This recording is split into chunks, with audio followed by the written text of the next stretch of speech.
So I'm in a snowstorm in some mountain in Tennessee right now. So I thought it'd be a good time to do a video on our new society. I've been traveling through Asheville, through Charleston, through different parts of Tennessee, and I've come to the realization that we're in a new society. I took what I've gleaned from my patients, from my travels, from my experience, to come up with what's going on. COVID was the impetus for this change. Societies change slowly, by and large, unless wars, biological, social upheavals occur. This was a biological disease related upheaval. But throughout time, there have been wars and environmental calamities or man made calamities that have changed things. What COVID has done was taken people away from high concentration centers, moving them to low concentration centers. So, for example, New York, San Francisco, Chicago, LA, where people live close to one another now, they've moved more into the suburbs. So you're finding that real estate is booming in more of the suburban areas outside of major cities, and people are moving outside of the cities. That's one thing. People are moving away from mass transit systems. That's another. They're moving away from planes, trains, and buses and moving into cars because they're afraid of COVID. Other things that are happening, instead of going out and getting goods and services, people are finding they're getting them delivered. So instead of going to the movies, you're streaming. Instead of getting your groceries, you're getting Instacart or getting them shipped in through Amazon. Instead of going to a game, you're just bringing the games, the entertainment, the news, everything comes, all goods, any products, clothing, anything you want gets delivered in. Okay. So right away, I'm going to talk about the consequence of this. I'm just saying what's going on. People are working remotely because of broadband. It's allowing people to work remotely. A lot of people, 50 to 60% of the population now is doing some work remotely. My practice has become 70% remote. Go figure, a psychiatrist now. Would you ever think that would happen? People are exercising remotely. They're setting up using the internet and to beam in or stream in exercise routines or working out in their homes. They're spending a lot more time at home, entertaining, living, whatever they're doing. And they're spending a lot more energy making their homes more comfortable. Gardens, pets, food preparation, art, upgrading technology, decorating, whatever they fancy, whatever they're doing.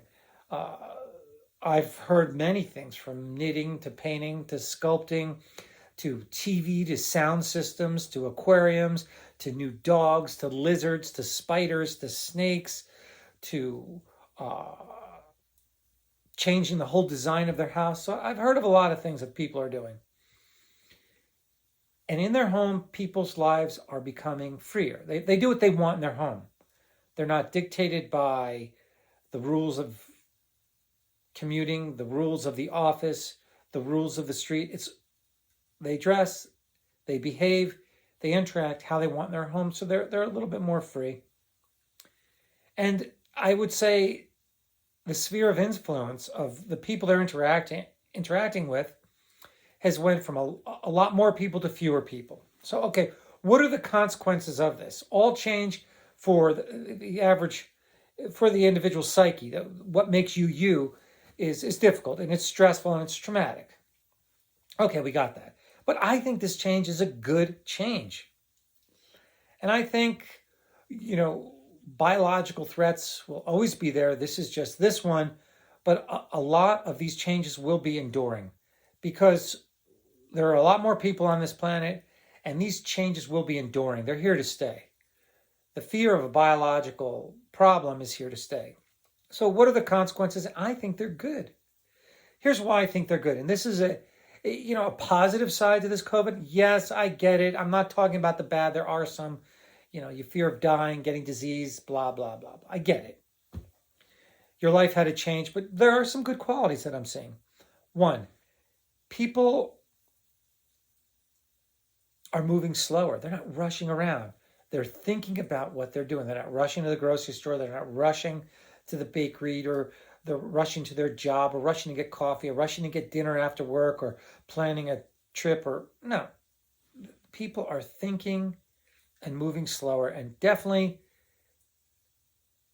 have more time to think about what they want to do. Number two, because of this change, people of circumstances are less. Well, if you're not going to get coffee in the morning, well, on your drive there, you're not going to meet someone of circumstance. You're not going to interact with the barista who's making you your coffee.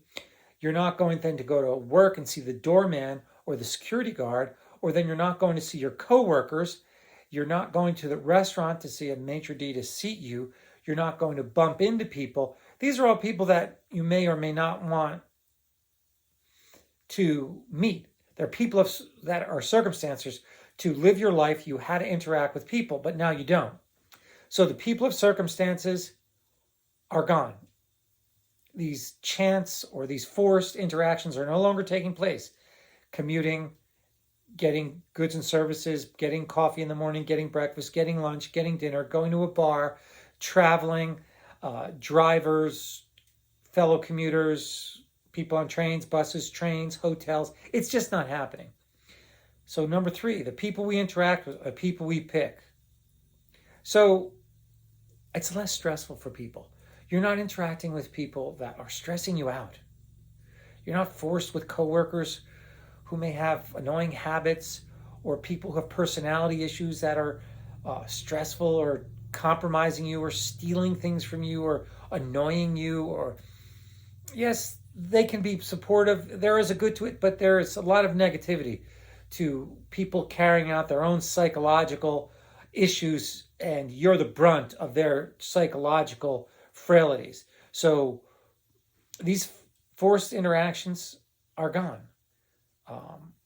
The office tensions, the gym tensions, all these forced people that, in order to carry on our lives that we were meeting with, are gone. It's a lot less stressful. I mean, I'm talking to people who are running companies, and they were dealing with condo boards, and they were screaming and fighting. Now it's all over the internet. There's less fighting. People fight less in video conferencing.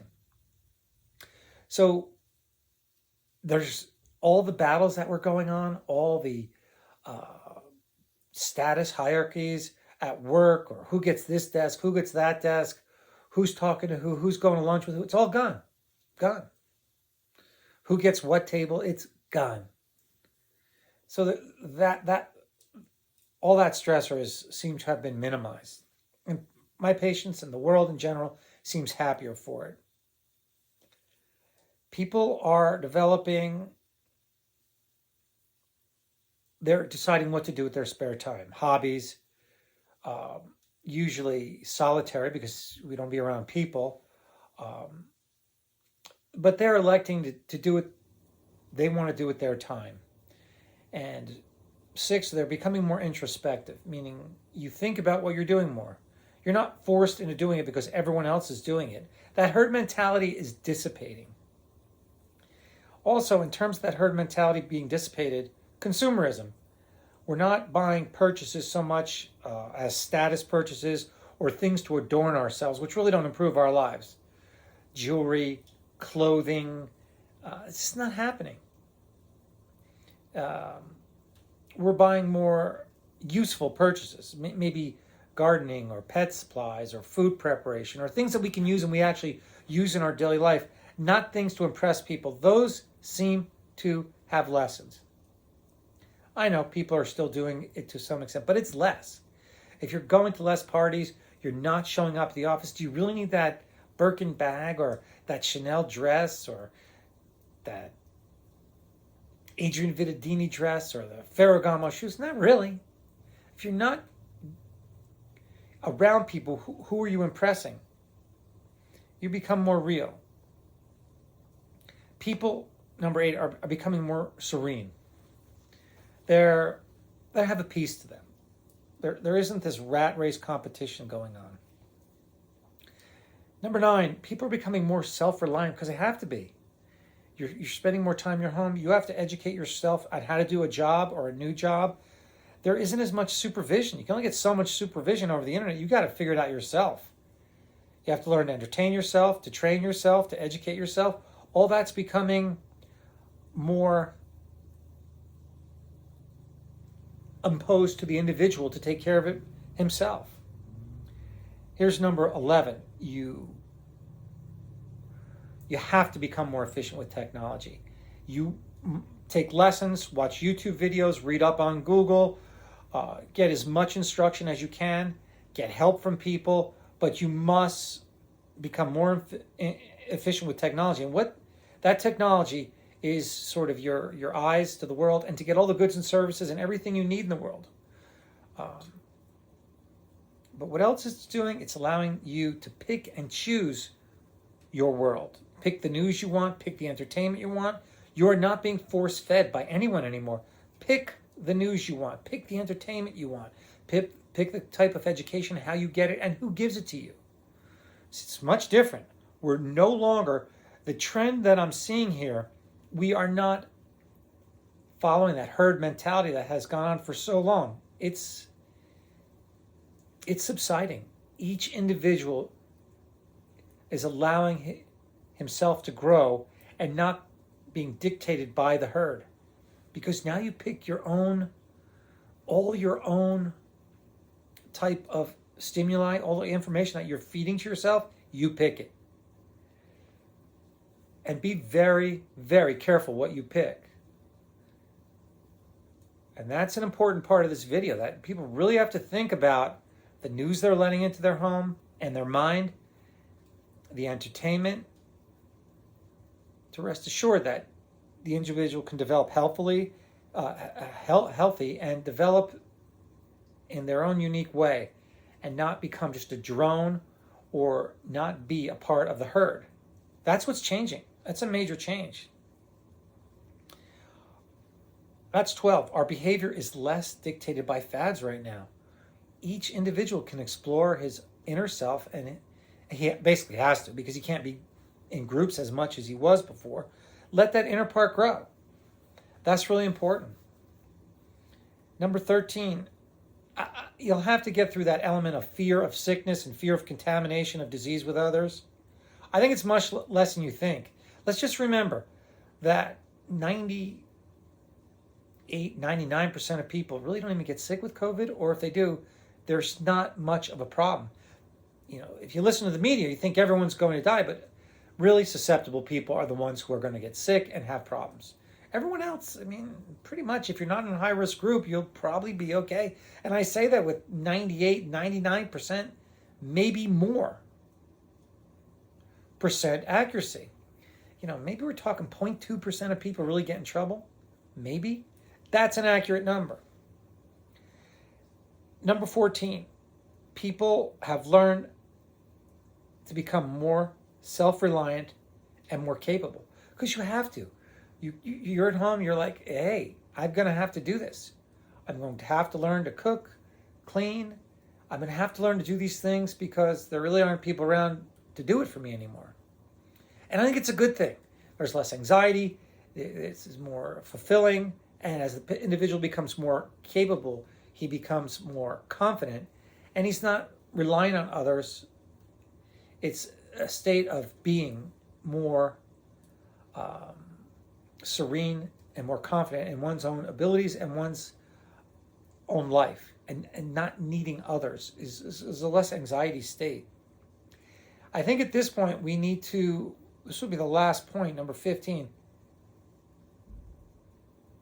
This is the new way. This will not change. We are in this state where this will be our new reality. Yes, society will adapt. You'll get air cleaning systems and everywhere you go, and sterilizing procedures everywhere you go. And they'll be built in, either through special lighting, special air systems. You'll be able to sterilize the air and minimize infection. But what will happen is our lives will not involve being around people as much. And that's a trend that I think will continue. And the consequences of that is what I just talked about. Thank you.